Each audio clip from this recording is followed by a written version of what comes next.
Bienvenue sur Invest Academy. J'espère que vous avez la forme. Je vous rappelle que j'ai 21 ans et que je présente mon expérience, mes recherches et mes analyses. Et donc, je ne suis pas conseiller en investissement. Je cherche juste à vous apporter un peu plus de valeur et à vous éclairer si vous avez certaines réflexions sur des sociétés cotées en bourse, notamment des small et mid cap françaises. Donc, on se retrouve aujourd'hui pour un top PEA, donc top 5 PEA à moins de 11 fois les bénéfices, donc pour l'année prochaine, donc estimé selon les analystes. Et du coup, j'ai fait mes petites recherches, j'ai cherché quand même des sociétés de qualité et que je possède également, donc je peux être un peu biaisé là-dessus. Et donc, on commence tout de suite avec Samsé. Donc, Samsé, c'est une très très belle société que Philippe Lucchesi présente et suit, qui est dans le portefeuille de Gay-Lussac, qui est également dans le portefeuille de William Higgins. Donc c'est une société très très qualitative. Et donc je vais vous faire un petit portrait rapide de cette société. Donc le groupe Samsé, confiant pour 2023 après sa belle résilience l'an passé. Le spécialiste français du négoce de matériaux de construction, Samsé, a publié des résultats, bon c'est annuel, on s'en fout, avec un résultat opérationnel courant 2 fois supérieur à la dynamique pré-Covid. Donc ici, on a un maillage territorial particulièrement bien conçu. Samsé est un groupe de distribution de matériaux de construction pour les professionnels, donc pour dresser le portrait de la société, principalement, et les particuliers fondé en 1920, dont le siège est implanté à Grenoble en Isère. Le groupe est présent dans 55 départements avec plus de 350 points de vente et plus de 6000 collaborateurs, ce qui en fait un acteur majeur de la distribution de matériaux et d'outillage sur le territoire français. Le groupe fonctionne en gestion décentralisée, c'est-à-dire que les enseignes se gèrent elles-mêmes, parce qu'en fait, ils ont racheté petit à petit des enseignes à des familles dans l'Est de la France. Samsé est plutôt situé dans l'Est de la France. C'est le deuxième groupe dans le négoce et dans le négoce de matériaux, après Point P. Et en fait, ils ont gardé les enseignes. Par exemple, si vous connaissez Doras, eh ben, ils ont gardé l'enseigne Doras, mais ça appartient à Samsé. Voilà pour la petite parenthèse. Donc l'activité du groupe est divisée en deux divisions, la négoce et le bricolage, respectivement 79 et 21% du chiffre d'affaires. L'activité de bricolage est vendue sous une seule et même égide, celle de l'entrepôt du bricolage, à l'inverse du négoce qui fonctionne principalement en multimarque, donc comme je vous l'ai dit juste avant. Historiquement présent dans la région de Grenoble, le groupe a peu à peu étendu son maillage territorial, principalement au travers de nombreuses opérations de croissance externe qu'il perpétue encore, avec notamment cette année une prise de participation dans Ecomaison, une entreprise de recyclage de matériaux, et dans Provedi qui évolue dans l'exploitation forestière et la transformation du bois. Donc voilà un petit portrait de Samsé. Donc là, vous pouvez voir que la société, en fait, elle a chuté assez fortement. Donc on est à moins 6% depuis le début de l'année, donc c'est quasiment rien, moins 7%. Mais vous voyez que depuis les plus hauts le 20 juin, on a perdu 17%. Et on a fait une belle chute le jour de l'annonce des semestriels ici de 6%. J'en ai profité pour en acheter un petit peu. J'en avais une, j'en ai racheté une. Et on a rebondi de 4% depuis. Mais bon, c'est pas ce qui compte vraiment. Les résultats en fait sont en diminution. Parce que vous connaissez le contexte de la construction neuve en France. Samsay est exposé à la construction neuve, mais aussi à la rénovation. Et les résultats, je m'attendais un peu à un ralentissement, mais rien de extrêmement grave pour la perspective long terme de Samsay. Donc pour moi, c'est une société de qualité et bien gérée. Donc on va voir ça tout de suite dans la croissance du chiffre d'affaires ici. Donc revenu, total revenu, on prend en année financière pleine. Et là voilà, sur toute la période que vous voyez sur les 20 dernières années, même plus, vous voyez une très très belle croissance du côté de Samsay. C'est très bien géré. On a de la trésorerie actuellement, on verse un gros dividende parce que on a la holding qui avait racheté une participation d'un fonds et qui s'est endetté pour acheter la participation. Donc c'est pour ça qu'on a ici un gros dividende actuellement, mais qui ne devrait pas non plus tenir à très très long terme, même si la société va maintenir un dividende. Donc ici, vous voyez que les net income sont également en augmentation. Si je vous mets ça en année financière pleine, c'est mieux. Vous voyez qu'ici, les net income suivent quand même la même droite que les revenus. Et donc, c'est très très bien géré et très qualitatif. Et je vous laisse aller voir le contenu de Philippe et, ce qu'a dit Samsé. L'article, je vous le mettrai si vous me le demandez. Je vous le mettrai en description. Donc voilà le portrait de la première société. Et ici, du coup, on se retrouve pour la deuxième société qui est le groupe Guillain. Donc groupe Guillain, qu'est-ce que c'est? Donc en fait, ici, je vous ai enfin fait le retour de l'Assemblée générale. Donc ici, on a 21 pages. Ici, le transcript. À la fin, vous avez mon avis, les valorisations. Vous avez plein de schémas, tout ça que j'ai préparé. Vous voyez ici, résultat net, résultat opérationnel avec les marges. Là, c'est les matières premières, tout ça. Et donc, vous avez ce document que je propose avec le code AGIL25 à moins 25%. Donc, ça vous revient à 18 € si vous êtes investi sur SAMC et que vous n'avez pas pu venir à l'Assemblée générale ou que vous voulez investir sur SAMC. C'est très, très intéressant. On a beaucoup d'informations, 21 pages, 1h45 d'AG. Et voilà, je vous ai fait tout ça avec des schémas. Je vous donne mon avis à la fin. Il y a les questions-réponses, il y a des schémas et voilà tout pour ce qu'il y a pour le retour d'Assemblée générale sur Groupe Guillain, pardon.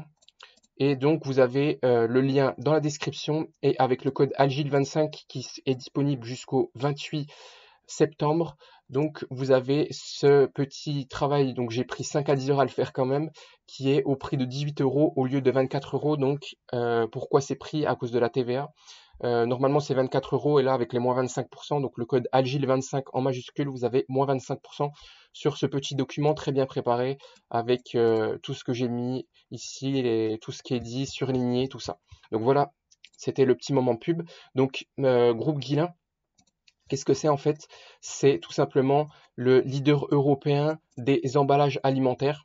Donc principalement sur l'alimentaire, oui, donc la nourriture.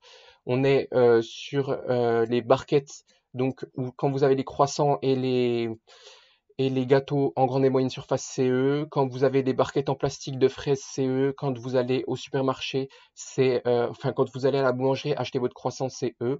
Donc c'est une très belle société qui a été créée en 72. Donc Monsieur Guillain a créé cette société dans un garage et depuis on a une très très belle croissance de la société. Donc 230 millions d'euros en 2004 et presque 900 millions en 2022. Donc si vous lisez bien, si vous achetez le produit que je vous ai fait, le transcript du rapport annuel, vous verrez que comme le management est confiant, vous voyez que c'est un groupe européen quand même. On est présent dans 70 pays et on a 21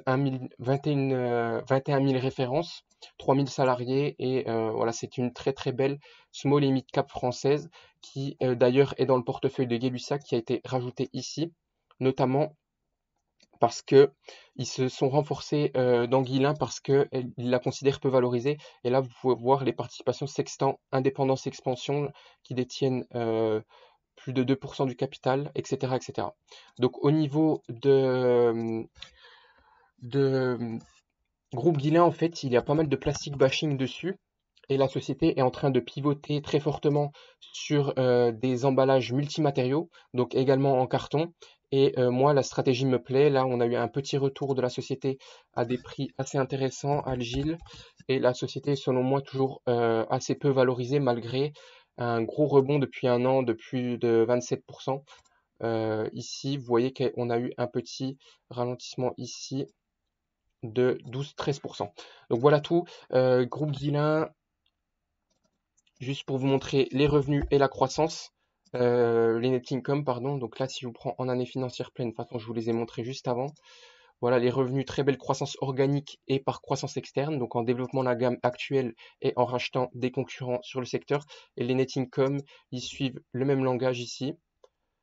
Ici, en année financière pleine. La société est quand même un peu cyclique. Depuis 3 ans, on subit pas mal le prix des matières premières élevé et l'inflation, mais l'année 2023 devrait être vraiment magnifique pour cette société, avec des marges qui se redressent fortement. Donc, société suivante, c'est la société Steph. Donc, la société Steph, je vous la présente souvent ici dans mon suivi de PEA. Donc c'est la leader européenne du transport logistique sous température dirigée, donc de moins 25 à plus 15 degrés, si ça veut bien charger ici.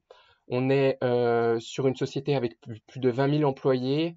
On fait du gros chiffre d'affaires. Et je vais vous la mettre ici en fait, Steph, parce que vous la connaissez sûrement. Et Philippe Lucchesi la connaît également et la suit.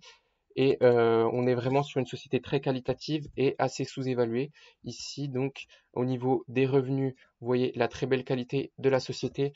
Et pour vous rappeler, en fait, je vous ai pas montré la sous-évaluation de ces sociétés. Donc ici, on est sur Forward P, donc l'année prochaine, les analystes prévoient un price earning de 7,49 pour Groupe Guillain, 7,94 pour Samsé et 8,20 actuellement euh, pour Steph.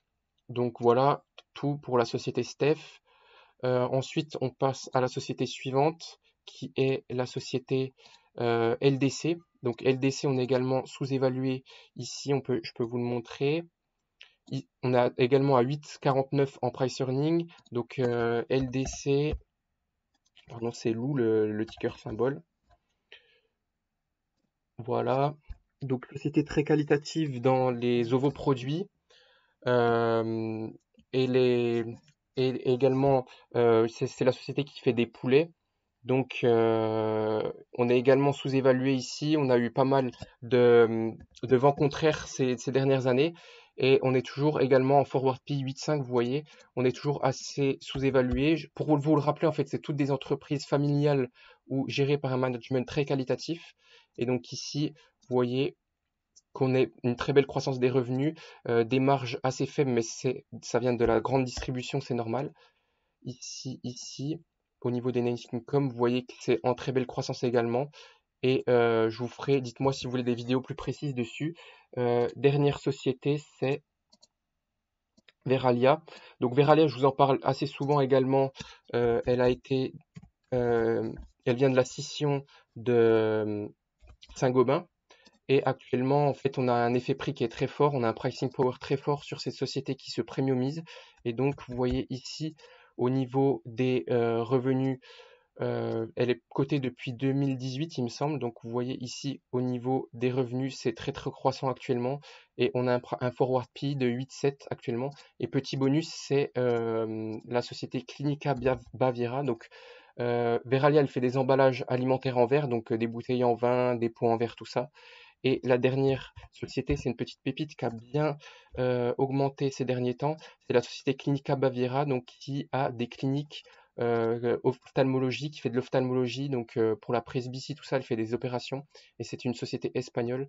Et si on regarde les revenus maintenant, voilà, on se retrouve avec une société très ici revenus, j'y suis, ici revenu, ici. On se retrouve avec une société en très belle croissance depuis 2012, notamment à cause du vieillissement de la population, je pense, et avec des net income ici en très très belle croissance. Donc ici, voilà, pour vous parler des net income, voilà, depuis 2012, on a quand même une belle croissance et la société est sous-évaluée selon moi. Donc voilà tout pour ce petit top. J'ai fait 1, 2, 3, 4, 5, 6, top 6 parce que Clinica Baviera, je voulais vous le rajouter. Et voilà, c'était tout pour Invest Academy. Abonnez-vous, likez la vidéo et commentez si ça vous a plu et si ça vous a donné des pistes d'investissement pour des sociétés de qualité et sous-évaluées actuellement.